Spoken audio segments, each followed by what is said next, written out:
예수님은 하나님 나라를 가르치시고 그 나라의 실제를 나타내 보이시기 위해서 이 땅에 오셨죠. 예수님의 오심으로 인해서 이미 하나님 나라는 임하였습니다. 마태복음 4장 17절에 회개하라 천국이 가까이 왔느니라. 예수님께서 공적인 생애를 사실 때에 가장 먼저 하신 말씀이 하나님 나라가 임하였다 라는 것을 말씀하신 거예요. 그래서 많은 사람들이 믿고 받아들이고 그 하나님 나라를 누리며 살기를 기대하신 거죠. 그런데 어떤 무리들, 특별히 바리새인들은 예수님께 질문을 합니다. 17장 20절에 하나님의 나라가 어느 때에 임하나이까? 라고 예수님께 물어요. 참 이런 질문을 하면 인간적으로 보면 어떻습니까? 야, 참 저것들이 하나님 나라를 소망하고 뭔가 기대를 하고 있는가 보구나 라고 여기기 쉽잖아요. 그런데 바리새인들이 예수님께 이 질문을 한 의도는 예수님께서 전하는 그 하나님 나라 역시 이 세상의 부패한 눈, 육신의 눈, 세상적이고 세속적인 눈으로 얼마든지 볼 수 있다라고 착각하는 그 교만함에서 나온 거예요. 지금 자신들이 가지고 있는 사회적인 지위나 또 종교적인 그런 힘, 이런 것들을 가지고 또 특별히 그들이 좋아하는 돈, 이런 것을 가지고 세상의 나라, 세속의 나라를 다스리는 것과 같이 자기들 마음대로 하는 것처럼 하나님 나라도 그러한 것으로 얼마든지 누릴 수 있다, 가질 수 있다라고 하는 그런 착각, 그런 교만함에서 이런 질문을 한 거죠. 그런데 하나님 나라는 그런 육신의 눈으로 볼 수 있는 나라가 아니죠. 성령 하나님의 역사하심으로 이루어지기 때문에 부패한 육신의 눈으로 볼 수 없다는 거예요. 그래서 주님이 말씀하십니다. 17장 20절 하반부에 하나님의 나라는 볼 수 있게 임하는 것이 아니다. 그리고 21절 또 여기 있다 저기 있다고도 못하리니 하나님 나라는 너희 안에 있느니라 라고 말씀하셔요. 우리가 오늘 17장 21절 말씀을 잘 생각하셔야 됩니다. 17장 20절 말씀과 17장 21절 말씀에 나오는 너희,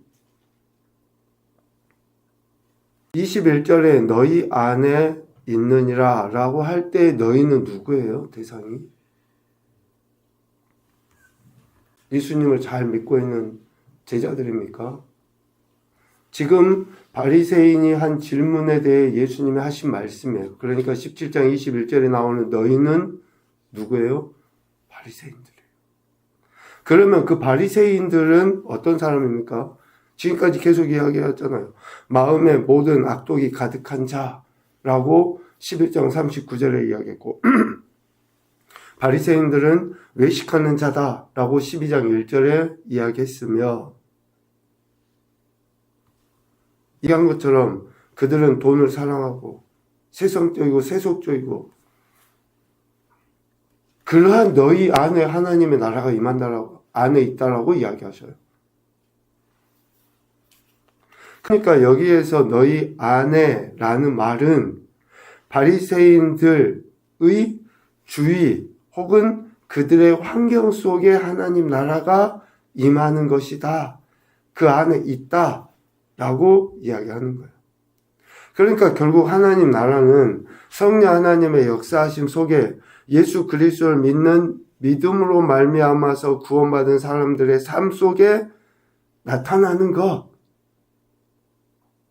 것이고 또 바리새인들과 같이 믿지 않는 자들은 자신들 주변에 있는 믿는 자들의 삶을 통해서 하나님 나라를 보게 된다는 거예요. 다시 이 부분을 말씀을 드리겠습니다. 바리새인들과 같이 예수님을 믿지 않는 사람들, 오히려 죽이려고 하는 사람들 안에 하나님의 나라가 있다라고 하신 주님의 그 말씀은 성령 하나님의 역사하심 속에서 예수 그리스도를 믿는 믿음으로 살아가는 그러한 사람들의 삶의 현장에 하나님 나라가 나타나는 것이고, 특별히 믿지 않고 하나님 나라를 세상적인 나라의 가치로 똑같이 여기는 그 바리새인들과 같은 믿음이 없는 사람들은 어떻게 하나님 나라를 보게 됩니까? 그들 주변에 있는 믿는 사람들의 삶, 믿는 사람들이 하나님 나라를 누리는 것을 통해서 그들은 하나님 나라를 보게 되는 거예요. 그 이야기를 예수님께서 하시고 있습니다. 그러니까 우리가 이 말씀을 어쩌면 오해하죠. 하나님 나라는 내 안에 있으니까 그냥 내 마음 정도 편하면, 또 내가 기대하는 것 정도로 되어지면 하나님 나라구나. 여러분, 다른 여타의 종교를 가지고 있는 사람들도 그 종교를 왜 믿냐라고 이야기하면 첫 번째 그거예요. 마음 편하려고 믿는다. 마음 편안해지더라. 가서 이렇게 며칠 기도하고 그러면 마음 편안해지더라. 마음 편해지려고 우리는 예수님 믿는 게 아니에요. 우리가 의와 평화가 실하게 하나님 나라라고 하니까 그냥 마음에 큰 염려 없이 걱정 없이 늘 마음이 안정되어지고, 우리가 마음 편하고자 예수님 믿는 게 아니에요. 미안하지만 어쩌면 우리는 예수님 믿으면서 우리의 마음은 더 들끓어야 돼요. 내 육적인 정욕과 싸워야지 되잖아요. 세상적인 것과 싸워야지 되잖아요. 그러니까 예수님 믿으면서 단순히 마음에 편안하고자 우리 예수님 믿는 게 아니라 실질적으로 하나님 나라, 예수님이 다스리시고 예수님의 말씀이 역사하시는 것이 드러나도록 하기 위해서 우리는 예수님 믿는 거잖아요. 그러니까 내 안에서 이런 치열한 영적인 싸움이 내 삶의 현장에서는 뭘로 나타나요? 영적인 승리, 평안으로 나타나는 거예요. 그러니까 믿지 않는 사람들이 우리를 보면서 저 사람의 삶은 좀 고달프고 힘들 것 같은데 보면은 기뻐. 보면은 뭔가 힘이 있어. 뭔가 넘쳐. 이러니까 그들이 우리를 보면서 하나님 나라는 이런 거구나 라는 것을 보는 거죠. 맨날 죽을 상을 쓰고 있으면 그냥 룰하고 없으면 불평하고 원망하고, 이것은 하나님 나라가 아니에요. 우리가 보여줄 수 있는 하나님 나라가 아니라고요. 지금 예수님께서는 이 엄청난 이야기를 말씀하시는 거예요. 오늘 우리에게. 우리가 그냥 단순히 마음 편하고자 예수님 믿는 게 아니라 정말로 하나님 나라가 안 믿는 자들에게 보여지도록. 그래서 오늘 18장의 이 말씀을 우리는 단순히 기도에 비유해서는 안 되는 거예요. 실질적인 삶을 그렇게 살아야 할 것에 대해서 예수님이 말씀하셔요. 하나님 나라를 갈망하는 자들은 항상 기도하고 낙심하지 말아야 한다라는 것을 비유로 통해서 말씀해 주시고 있습니다. 여기서 항상 기도하고 라고 하는 그 말은 우리의 필요를 구하는 것이 아니에요. 내 기도 제목이 응답될 때까지 주구장창 주님의 옷자락 붙잡고 늘어져라고 하는 이야기가 아니에요. 우리의 필요를 구하는 것이 아니라 매 순간순간 주님의 도우심과 인도하심에 우리 자신을 맡기는 순종의 삶을 살라는 거예요. 순종의 삶. 매 순간순간 우리의 삶을 주님께 내어 맡기는. 다시 말하면 뭡니까? 매 순간순간 주님의 통치를 받고 살라는 거예요. 주님의 통치, 주님의 다스림. 하나님 나라가 뭡니까? 주님의 다스림을 받고 사는 나라가 하나님 나라 아니에요?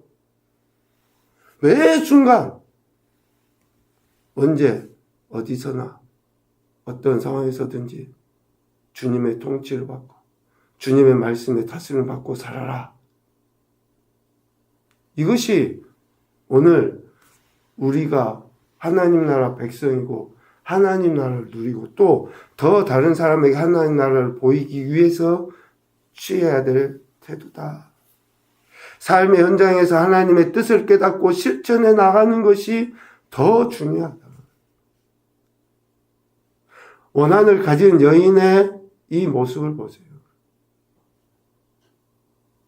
원한을 가진 여인이 밤낮 부르짖어요. 그랬을 때에 불의한 재판장이 하는 말을 통해서 알 수 있죠. 그러니까 실제적인 변화가 일어나지 않아도 낙심하지 말고 지속적으로 그 삶의 변화, 삶의 태도, 즉 주님의 말씀에 다스림을 받기 위해서 그렇게 살아가야 된다는 거예요. 우리가 하나님의 말씀을 들었다고 즉각적인 변화가 일어납니까? 아니에요. 여전히 내 안에 그릇된 생각과 행동, 태도들이 나를 넘어뜨리려 할 때가 많아요. 그러니까 하나님의 다스리심, 말씀에 순종하고 살고자 하는 마음이 있지만 그러지 못할 때가 참 많아요. 그럼에도 낙심하지 말라는 거예요. 얼른 변화가 일어나지 않아도. 그래서 다시 하나님 말씀 앞에 귀를 기울이고 그렇게 하면 7절, 8절 말씀을 통해서 교훈을 주십니다. 오래 참지 않고 응답해 주시는 그 하나님을 경험하게 돼요. 오래 참지 않고 응답해 주실 그것을 믿으라는 거예요. 그렇게 우리의 삶을 변화시켜서 하나님 나라가 되게 하시는 것을 신뢰하라는 겁니다. 하나님 나라를 소망하는 자들은 삶의 현장에서 매 순간 하나님의 말씀을 삶으로 살아내려는 그런 태도를 통해서 하나님 나라를 실제적으로 살아가야 한다라는 것을 말씀하시고 그것도 지속적으로 그렇게 그 말씀 우리 삶 현장에서 구체적으로 드러날 수 있도록 해야 한다라는 것을 가르쳐 주십니다. 이것이 하나님 나라를 보기 원하는 자들에게 하나님 나라를 보여주는 가장 확실한 방법이라는 거예요.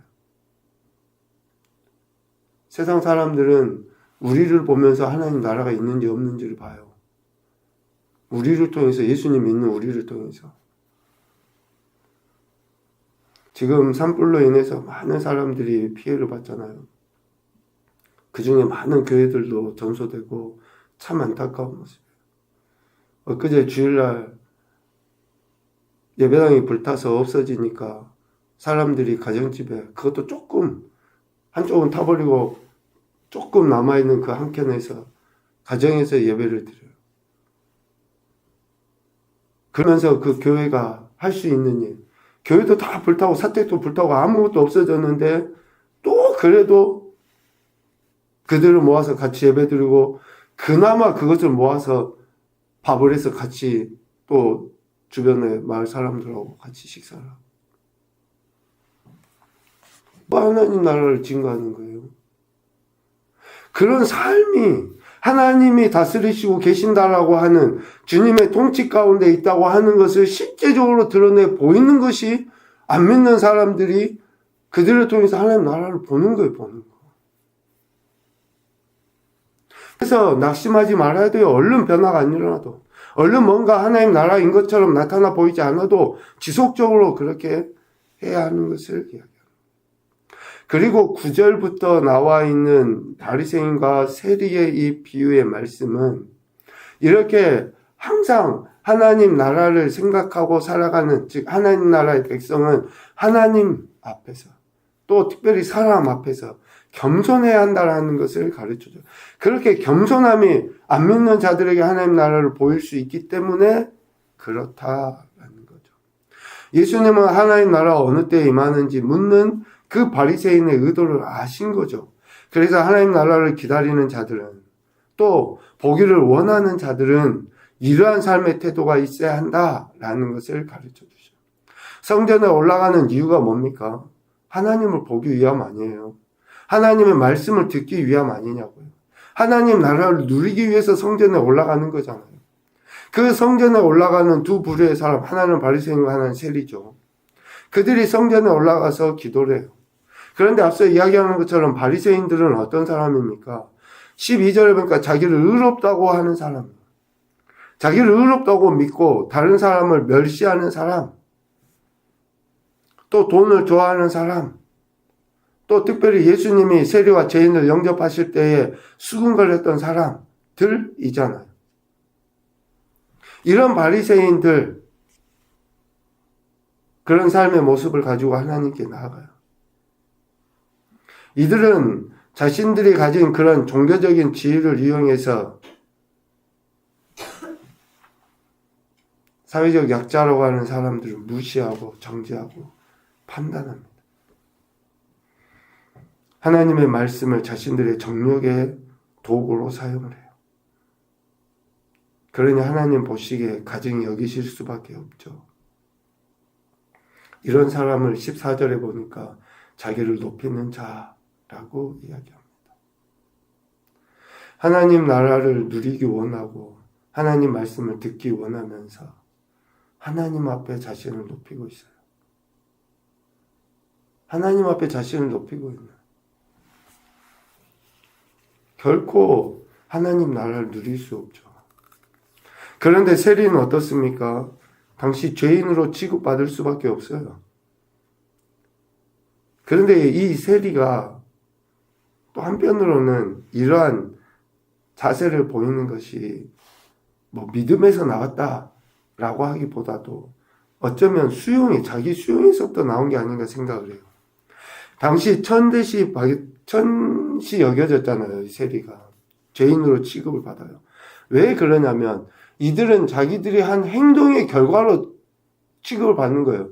세리들이 돈을 이렇게 착복을 많이 걷어가지고 로마에 바칠 것을 바치고 여분을 자기의 소유로 했거든요. 그러니까 10개만 걷어도 되는데 20개를 걷었고 10개만 바치고 나머지 10개는 자기가 착복한 거예요.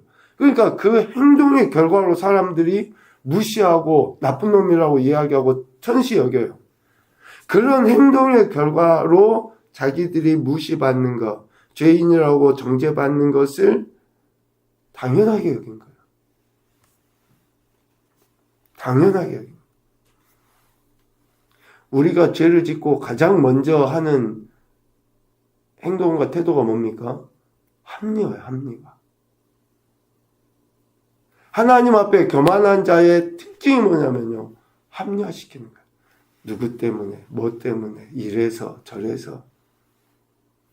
내가 그렇게 한 것에 의해서 내가 무시받고 이렇게 그런 취급을 받는 것에 대해서 우리는 받아들이질 않아요.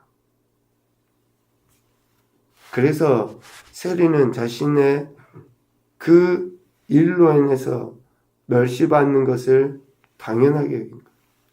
오히려 더 적극적으로 겸손히 하나님의 은혜를 구하는 겁니다. 결국 이들은 즉 바리새인이나 서기관들 그리고 서기관들 또 오늘 여기 나와 있는 세리 각각의 위치에서 자신들의 한 행동에 대한 판단을 받는 거죠. 바리새인은 그러한 행동의 판단으로 자기를 높이는 자라는 판단을 듣고 또 세리는 자신의 그 행동에 의해서 멸시받는 것을 당연히 여기는 자기를 낮추는 자라는 그런 말을 듣게 되는 거예요. 판단과 정죄를 수긍하면서 오히려 하나님의 긍휼하심만을 구하고 나아갈 때 용서함을 받게 되는 거죠. 하나님 나라를 갈망하는 자의 삶은 언제나 변함없이 하나님과 사람 앞에서 겸손함을 보여야 한다. 그렇게 살아갈 때 하나님 나라를 실제적으로 보일 수 있어요. 첫 번째 교훈입니다. 하나님의 말씀을 삶의 현장에서 실제가 되도록 항상 힘써 살아가야 한다. 실제가 되도록 항상 힘써 살아야 돼요. 순종하는 삶을 살아내야 돼요. 우리의 마음을, 우리의 육을 쳐서 복종시키고. 두 번째, 하나님 나라에 대한 갈망이 말씀에 대한 신실한 순종으로 드러나야 한다. 하나님 나라를 여러분 소망하시면 하나님 말씀에 바른 태도를 취하셔야지 돼요. 하나님의 통치를 받지 않으면 결코 하나님 나라를 누릴 수가 없습니다. 세 번째, 하나님 앞에서의 겸손이 하나님 나라를 누리게 한다. 우리가 하나님과 하나님 말씀 앞에 늘 겸손할 때 하나님 나라를 누리게 돼요. 얼마나 우리가 많은 것을 놓치고 살아가는지 모릅니다. 그래서 말씀과 말씀을 전하는 자와의 그런 삶의 태도들이 늘 어떠한지 점검을 하는 것이 매우 중요해요. 하나님께서 우리에게 주시마 약속하신 그런 은혜들 우리가 삶의 현장에서 실제가 될 수 있도록 늘 하나님의 다스림 가운데 말씀 앞에 겸손히 나가서 하나님 영광도 나타내시고 하나님 나라를 이 땅에 실제적으로 드러내 보이는 귀한 축복의 통로가 되시기를 주님의 이름으로 축복합니다. 아멘.